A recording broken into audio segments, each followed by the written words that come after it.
Tapi kalau aku mau nanya gini, Bang, pemerintahan Jokowi sama Prabowo nih, secara hukum tata negara, lebih mending yang mana? Kita bicara soal struktur undang-undang dasar dulu. Saya kira kesalahan ini agak teoretik ya, tapi kita harus akui sistem presidensil itu ada bahayanya kan. Apa aja?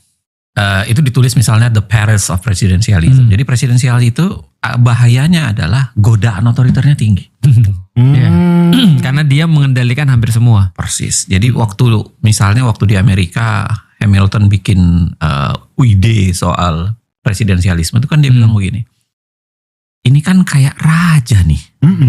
Makanya kayak raja yang kita kasih kewenangan gede. Makanya kayak muncul no kings itu ya di Amerika. No kings. Karena kita kasih, makanya harusnya kita batasi secara konstitusi. Konstitusi harus batasi betul nih. Karena dia ini kayak raja.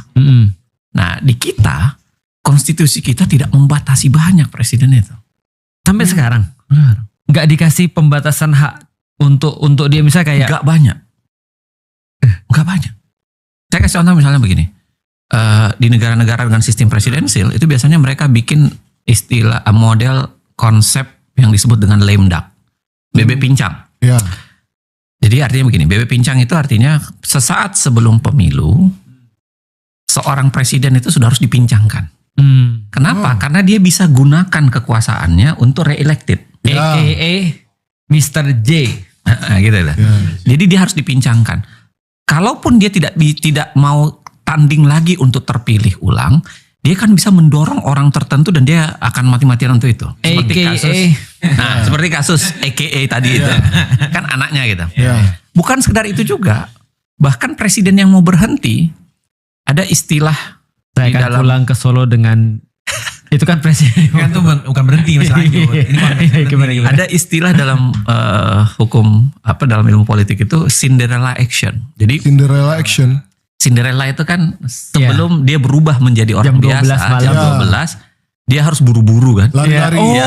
Dia harus cium pangerannya, dia harus dan akhirnya kejar tayang. Sendalnya ya ketinggalan gitu. Nah, dalam konteks itu biasanya menjelang pergantian seorang presiden, dia cenderung untuk ngasih-ngasihin jabatan, ngeluarin banyak hal kepada banyak orang. Investasi. Iya. Saya titip. Dalam kasus kita itu bukan hanya sekedar Jokowi, itu terjadi juga di Megawati, terjadi juga di SBY, terjadi juga di Jokowi. Jadi dia cenderung mengeluarkan banyak. Jadi lihat aja nanti akan banyak kepres dia